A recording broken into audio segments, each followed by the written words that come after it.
நம்பிக்கை நம்பிக்கை நம்பிக்கை நம்பிக்கை இல்லாமல் நாளை இல்லை. கங்கா சார், இன்னைக்கு என் வாழ்க்கையிலேயே ஒரு முக்கியமான நாள். எனக்கு சென்னையிலையும் பெங்களூர்லயும் ஏகப்பட்ட பிசினஸ் இருக்கு. இருந்தாலும் இன்னைக்கு இன்னொரு கம்பெனி கைக்கு வந்திருக்கு. இந்த கம்பெனியை வாங்கினதுல எனக்கு ரொம்ப பெருமையாகவும் சந்தோஷமாவும் இருக்கு கங்கா. எல்லாமே உங்க நல்ல எண்ணம் தான் சார். அது மட்டும் காரணம் இல்லை கங்கா, இதுல நந்தினியோட உழைப்பும் முயற்சியும் அடங்கி இருக்கு. ஒரு பெண் மனசு வச்சார் வாழ்க்கையில எதை ஒன்னா சாதிக்கலாங்கிறதுக்கு நல்ல உதாரணம் நந்தினி. வாழ்க்கையில சில இடையூறுகள் ஏற்படத்தான் செய்யும். அதை நினைச்சு மூளையில உட்கார்ந்து மூக்க சிந்திக்கிட்டு இருக்க வேண்டாம். சொந்த மூளையினாலும் முயற்சியினாலும் முன்னுக்கு வரலாங்கிறத நந்தினி நிரூபிச்சுட்டாப்பா. அதனாலதான் நந்தினி எல்லாருக்கும் பிடிச்சிருக்கு. நந்தினியோட இன்னொரு பெரிய பலமே நீங்க தான் சார். அவளை தங்க தாம்பலத்துல வச்சு நீங்க தாங்கினதுனாலதான் நந்தினியால நினைச்சதை சாதிக்க முடிஞ்சது. கங்கா, நந்தினி நான் இவளை நேசிக்கிறதுக்கு ஒரு முக்கியமான காரணம் இருக்கு. எனக்கு ஒரு மக இருந்தா, அவ இன்னைக்கு இருந்திருந்தா ஏறக்குறைய நந்தினி வயசு தான் இருந்திருக்கும். பொதுவாவே அப்பாவுக்கு மக மேல பாசம் அதிகம்னு சொல்லுவாங்க. எனக்கு ஒரே ஒரு மக தான் பிறந்தா. அவ மேல நான் பாசத்தை குட்டி வளர்த்தேன். ஆனா ஒரு பாவி அவ மனசுல தேவையில்லாத ஆசைகளை வளர்த்து அவளை... வேண்டாம் சார், என்ன நடந்துச்சுன்னு எனக்கு தெரியாது. இருந்தாலும் இந்த நேரத்துல அதை நினைச்சு ஃபீல் பண்ண வேண்டாம். உண்மையை சொல்லணும்னா நந்தினி மட்டும் எனக்கு கிடைக்காம இருந்தா நான் உயிரோட இருந்திருக்கவே மாட்டேன் கங்கா. நந்தினி வந்ததுக்கு அப்புறம் தான் என் பழைய சோகங்களை நான் மறந்துகிட்டே இருக்கேன். கங்கா, நீங்க கூட உங்க மகளை ஒரு அநாத விடுதியில விட்டுட்டு வந்தேன்னு சொன்னீங்களே, மகளை பிரிஞ்ச சோகம் எவ்வளவு கொடுமையானதுன்னு எனக்கு நல்லாவே தெரியும் கங்கா. எடுத்துக்கோங்க அண்ணே. ஓ தேங்க்ஸ். எடுத்துக்க. விசாலம், நீ ஏமா காஃபி கொண்டு வந்து? சர்வன்ஸ் எல்லாம் என்னன்னாங்க? பரவாயில்ல அண்ணே, குடிங்க. ஓகே. விஷாலம், நீ இப்ப வெறும் விஷாலம் இல்லம்மா, ஒரு கம்பெனியோட முதலாளி. நீங்களும் நந்தினியும் சேர்ந்து என் பேர்ல வாங்கிட்டீங்களே அண்ணே. பேசாம இந்த கம்பெனியை உங்க பேர்லயே வாங்கிருக்கலாம். ஆலமரம் மாதிரி நீங்க இருக்கிறதுனாலதான் உங்க நிழல்ல நாங்கெல்லாம் இளைப்பாற முடியுது அண்ணே. இருக்கட்டும்மா, நந்தினி என்ன செஞ்சாலும் சரியாத்தான் இருக்கும். நியாயப்படி இந்த கம்பெனி ஒன்ன சேர வேண்டியது தானம்மா. 80 லட்சம் ரூபாய் கொடுத்து தானே அந்த கம்பெனி நம்ம கைக்கு வந்தது. இது எல்லாமே உங்க உழைப்புல வந்தது தானே. 50 வயசு வரைக்கும் பணத்தை தேடி நான் ஓடினேன். அதுக்கப்புறம் பணம் என்ன தேடி ஓடி வந்தது. நம்ம உழைப்பாலும் சரியான அணுகுமுறையினாலும் யார் வேணா கோடீஸ்வரன் ஆகலாமா? கங்கா சார், விஷால இண்டஸ்ட்ரீஸோட முழு பொறுப்பையும் நீங்க தான் ஏத்துக்கணும். சரி சார். பிரசவத்துக்காக நந்தினியை நான் பெங்களூர் ஹாஸ்பிட்டல் அட்மிட் பண்ணலாம்னு நினைக்கிறேன். அங்க எனக்கு தெரிஞ்ச டாக்டர்லாம் இருக்காங்க. அது மட்டும் இல்ல, நந்தினிக்கும் அது பாதுகாப்பா இருக்கும். நந்தினி நல்லபடியா பிள்ளைய பெத்துக்கிட்டு வீடு திரும்பி வர வரைக்கும் நம்ம பிசினஸ்லாம் ஒட்டு மொத்தமா நீங்க தான் பாத்துக்கணும் கங்கா. பாத்துக்கிறேன் சார். விசாலம்மா, நீ நந்தினி கூட தான் இருக்கணும். பிரசவ டைம் நெருங்கிட்டு இருக்கு. இனிமேல் தான் ஜாக்கிரதையா இருக்கணும். நான் பாத்துக்கிறேனே.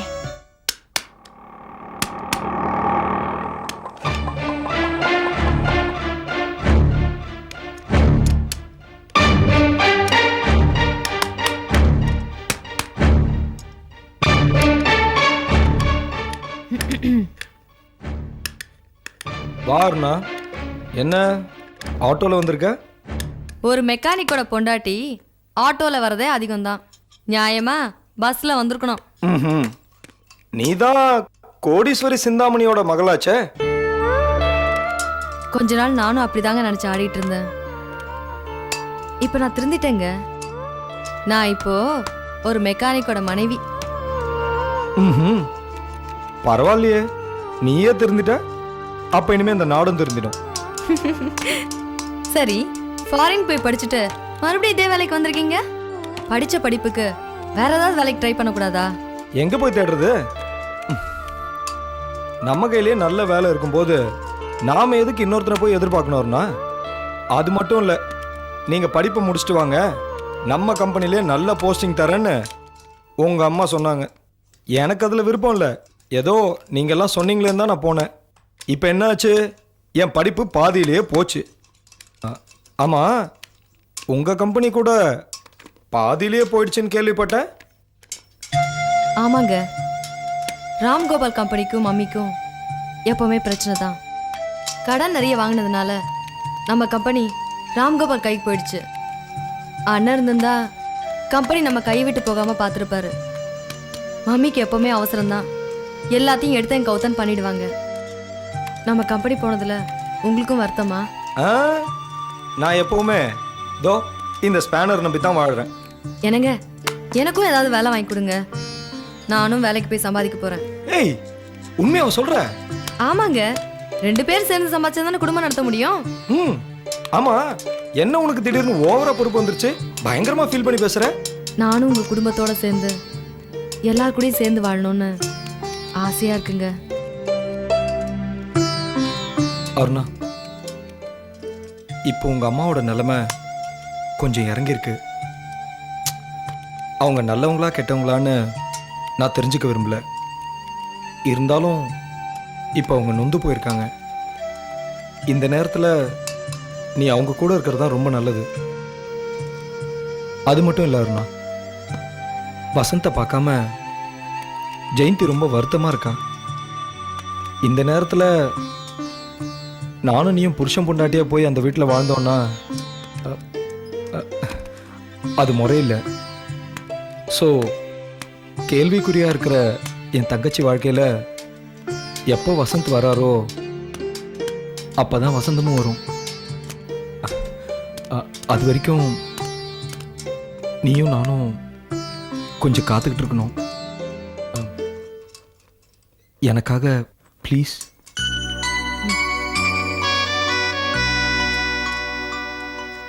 நான் பழைய அருணா இல்லைங்க, புருஷன் பேச்சை கேட்டு நடக்கிற புது அருணா. ம். தேங்க்யூ. வா.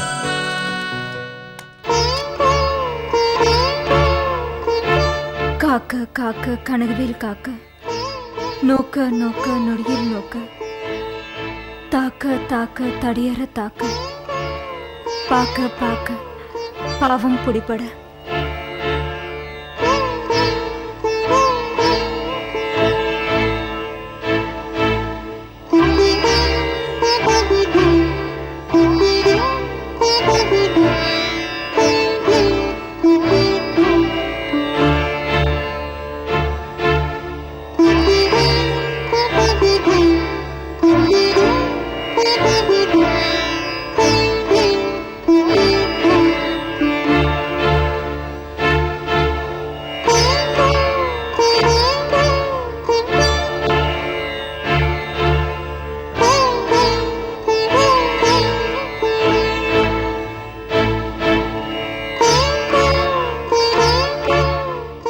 அப்பா,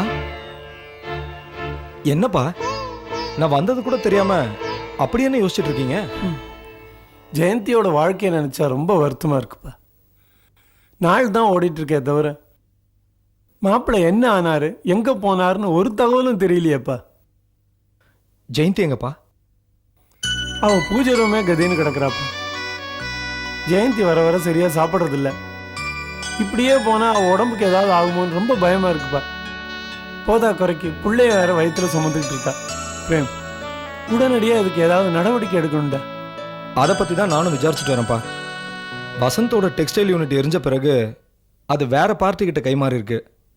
அது இப்போ மிஸ்டர் ராம்கோபால் இண்டஸ்ட்ரீஸ் கம்பெனி கிட்ட தான் கைமாறி இருக்கு. ராம்கோபால் இண்டஸ்ட்ரீஸா?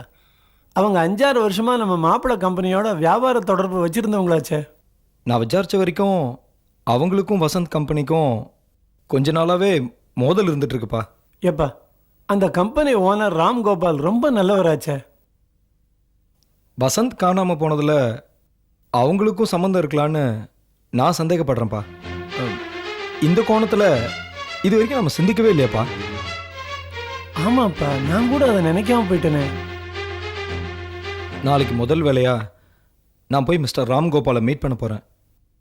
அதிலிருந்து புரியாத இருக்கிற பல கேள்விகளுக்கு நமக்கு விட கிடைக்க போகுதுப்பா. சரிப்பா, நீ போய்ப்பா.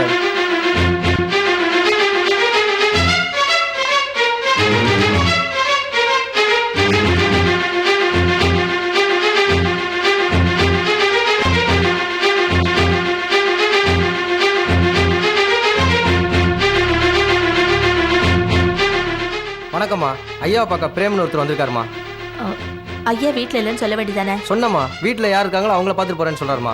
யாரா இருந்தாலும் ஆபீஸ்ல போய் பார்க்க சொல்லுங்க. ஆஃபீஸ் போனாராம், அங்க ஐயாவை பார்க்க முடியலன்னு இங்கே வந்தாராம். சரி, வர சொல்லுங்க. சரிம்மா.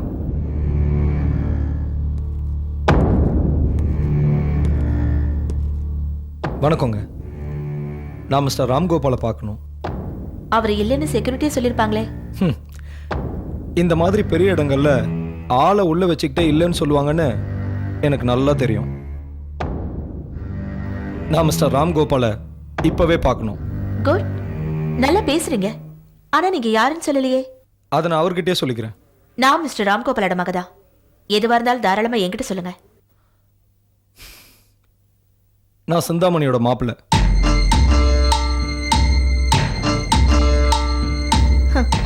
ஓ ஓ, இப்பதான் புரியுது. சிந்தாமணி அம்மா யார் யாரையோ தூது விட்டு பார்த்தாங்க, எதுவுமே நடக்கல. இப்போ உங்களை அமைச்சிருக்காங்களா?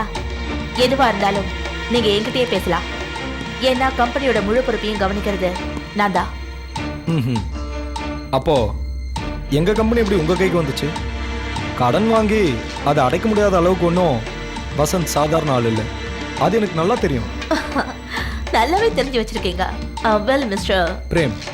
மிஸ்டர் பிரேம், கம்பெனி பேர் மாற்றம் முறைப்படி நடந்தாச்சு. சட்டப்படி இப்போ கம்பெனி என் கையில. அதுல யார் உரிமை கொண்டாட நினைச்சாலும் முடியாது. வசந்த் என்னமோ பண்ணிட்டீங்க, அது எனக்கு தெரிஞ்சாகணும். வசந்த் காணாம போனதுல ஏதோ ஒரு பெரிய மர்மம் இருக்குன்னு எனக்கு தோணுது. என்ன பிளாக்மெயிலா? கம்பெனியை எப்படியாவது என் கையில இருந்து வாங்கிட்டு போலான்னு நினைக்கிறீங்களா? பரவாயில்ல, சிந்தாமணி உங்களை நல்லாவே தயார் பண்ணி அமைச்சிருக்கா. கம்பெனி போனதுல எனக்கு எந்த ஏக்கமும் கிடையாது. வசந்த் எங்க? அவர் என்ன பண்ணீங்க? ஒரேடா தீர்த்துட்டீங்களா இல்ல மறைச்சு வச்சிருக்கீங்களா? Look here mister Prem, don't get excited. இந்த கேள்வியெல்லாம் நீங்க கேட்க வேண்டிய இடம் போலீஸ் ஸ்டேஷன். நீங்க யாருன்னு தெரியாத நிலையில உங்களை மதிச்சு இவ்வளவு தூரம் நான் பேசியிருக்கேனா, அதுவே பெரிய விஷயம். சிந்தாமணியோட பிள்ளைய காணனா வெளியில எங்கேயாவது போய் தேடுங்க. அதுக்கு எங்க வந்தீங்க? நான் தேடுறது சிந்தாமணி புள்ளே இல்ல, என் தங்கச்சியோட வாழ்க்கைய. What? தங்கச்சியோட வாழ்க்கையா? என்ன சொல்றீங்க? வசந்த் என் தங்கச்சி புருஷன். வசந்த் கல்யாணம் பண்ணிக்கிட்டது உங்க தங்கச்சியவா? ஆமா. இத்தனை நாள புருஷனை காணும்னா ஒரு மனைவியோட மனநிலை எந்த அளவுக்கு பாதிக்கும்னு கொஞ்சம் யோசிச்சு பாருங்க. எங்க வீடே இருண்டு கிடக்குங்க. என் தங்கச்சி முகத்தை என்னால பார்க்க முடியலங்க. நீங்க ஃபாரினுக்கு போயிருக்கிறதால நான் கேள்விப்பட்டேன். ஆமா, என் தங்கச்சி வாழ்க்கையில புயல் வீசிட்டு இருக்கும்போது என்னால தொடர்ந்து அங்க இருக்க முடியல.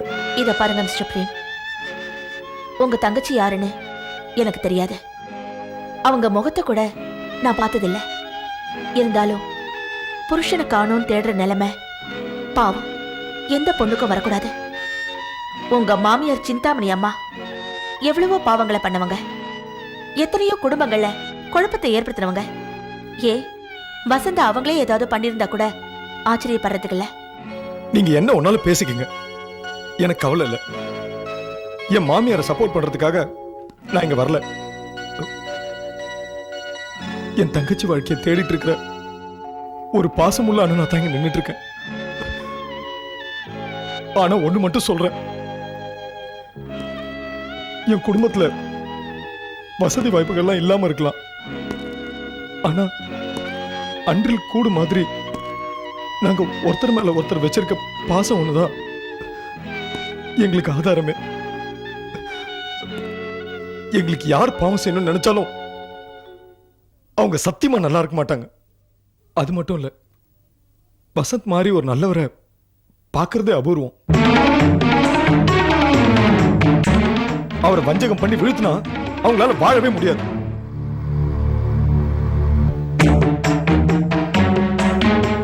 உங்களை பார்த்ததுக்கு அப்புறம் வசந்த பத்தி ஏதாவது தகவல் கிடைக்கும்னு நினைச்சேன். இருந்த அந்த ஒரு நம்பிக்கையும் போயிடுச்சு.